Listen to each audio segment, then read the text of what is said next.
We finally added Kansas to our map when we stayed at Air Capital RV Park in Wichita, Kansas.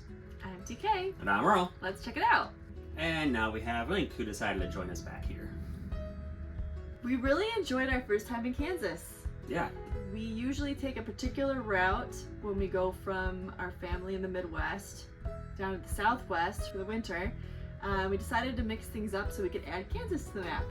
We found some really neat things, and we thought the park was a nice park where we stayed. However, there's one thing we'll talk about that made us think we may not be coming back. The park did have full hookups, so we didn't have to worry about our water, our electric, or the sewer hookup, so that was really nice to have. It was a very open park. There wasn't a whole lot of shade, and there really wasn't a whole lot of amenities there. I mean, they did have, what's it called? Kitty thing. A kitty thing? Like a playground? Yeah, they did have a playground. And they did have laundry services, which was nice, and I believe the people were there were really friendly. Yeah, front staff, or the office staff was really nice. They did have a clubhouse. It was locked, though. Yeah. So you had to go to the office during office hours to actually access the clubhouse. Yeah. I get that because people can mess around, roughhouse, whatever. But that was a little bit rough for us because I just sometimes just wanted to pop in for a little bit and I didn't want to have to go bother the office to get a key. Yeah, with animals like this guy over her shoulder, sometimes you want to just get out of the RV and like work somewhere else or just go somewhere to chill. And when the clubhouse isn't open, it kind of stinks. So the one issue that we had, which will probably keep us from coming back, unfortunately, because we like the area, we'll talk about some of the things we did there, was that they had a fee for electricity for the week. Yeah, most places have a fee for electricity if you stay there for the month. Yeah, so we're used to that. We were only staying for a week, we were coming through, and it was high. The price for the park without paying for electricity was about within our range.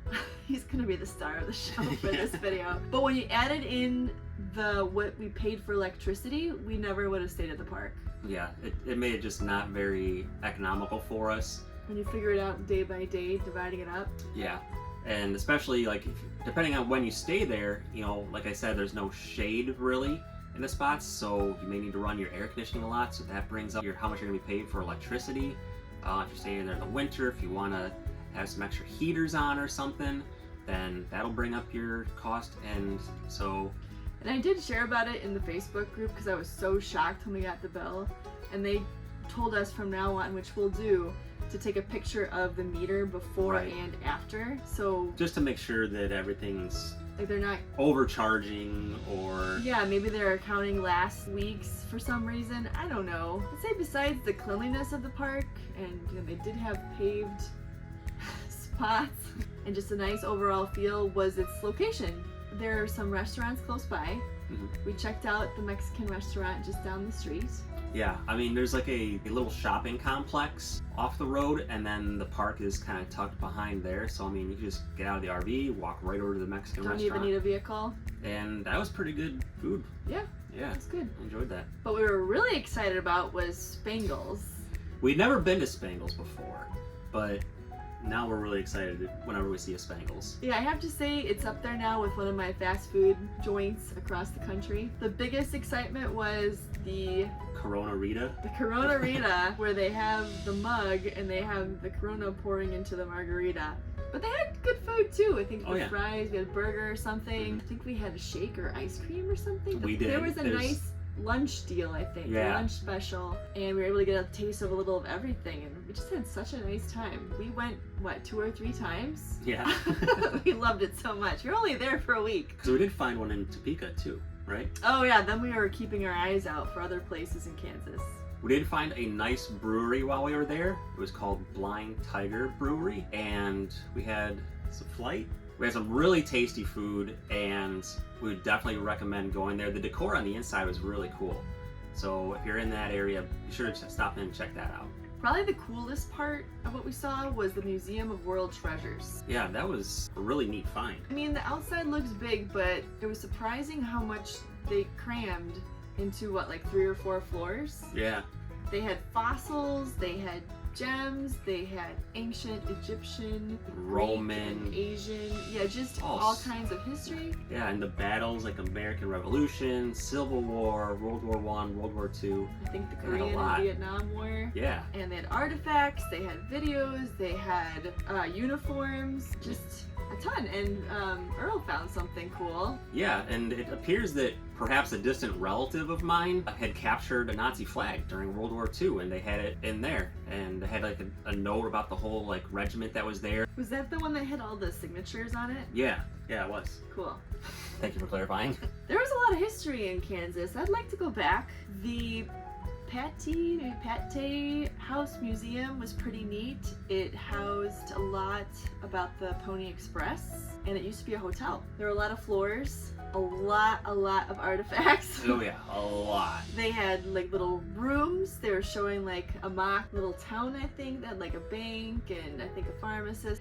They had model trains in there. They had maybe a gas. They had some gas pumps in there or something. Yeah. And then they had some rooms, like hotel rooms, made up like they used to look back then. Of course, a lot of Pony Express memorabilia, desks, little mail slots. I think they had some maps in there. There was a section in the back that had a bunch of posters of Wild West figures. Mm-hmm.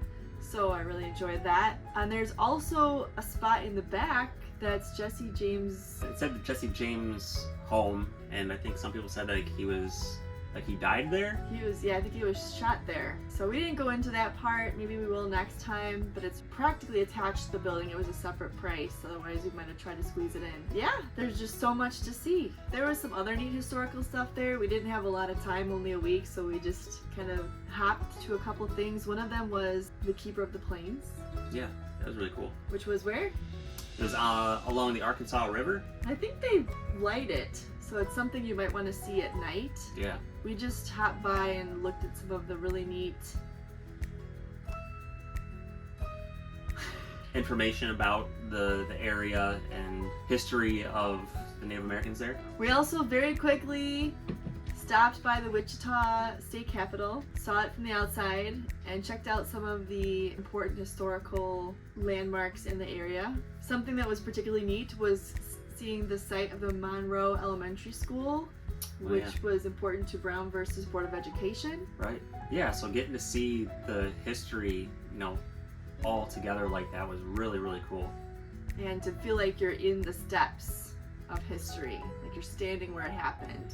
We really like just the neat little historical landmarks and tidbits that we find along the way.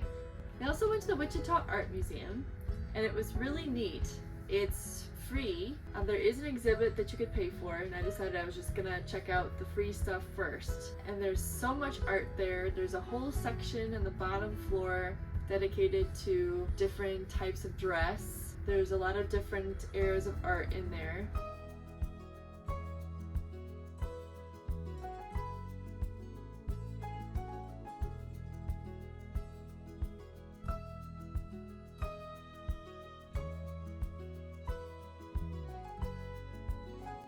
And I did decide to go to the special exhibit that had dresses and different types of clothing made completely from paper, as you can see here.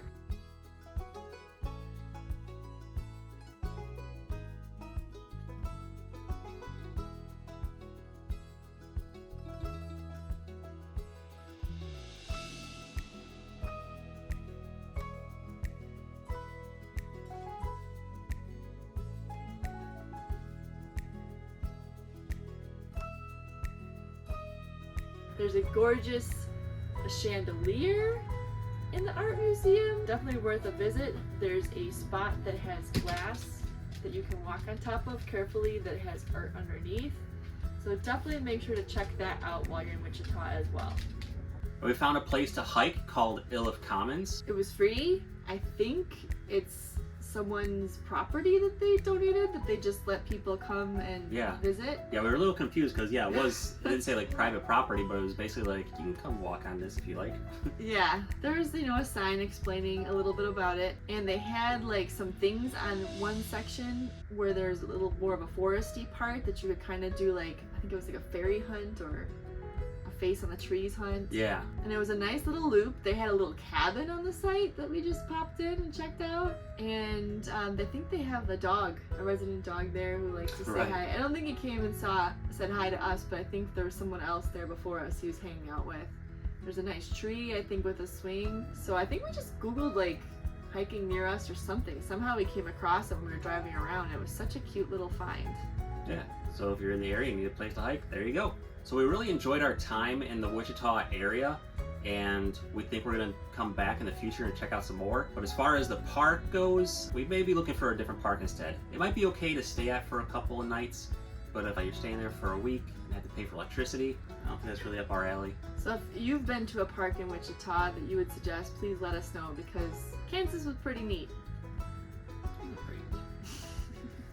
If you enjoyed our video and found it useful, please leave a like on it and let us know in the comments, like TK said, of other parks in the area so other people know where to go. And be sure to subscribe to our channel if you like knowing about parks ahead of time, so you get all the information of what to do in the area and what the park is like before you go. Thank you everybody and have a great day. I talk first. Okay. This time over. All right, Make up your mind. Aren't you highway or something. No, where are you going? Link, what are you doing? Don't mind me, just gonna squeeze right in here. What? I feel like we should talk more about that. It was called the Patee Museum. We say Patee, I don't know how to pronounce it. Well, I don't know. I'll say, because I just keep saying neat and cool and neat and cool. Me too. Also, still going? Yeah, it's still going. I stopped it and I restarted it because I thought we were gonna go.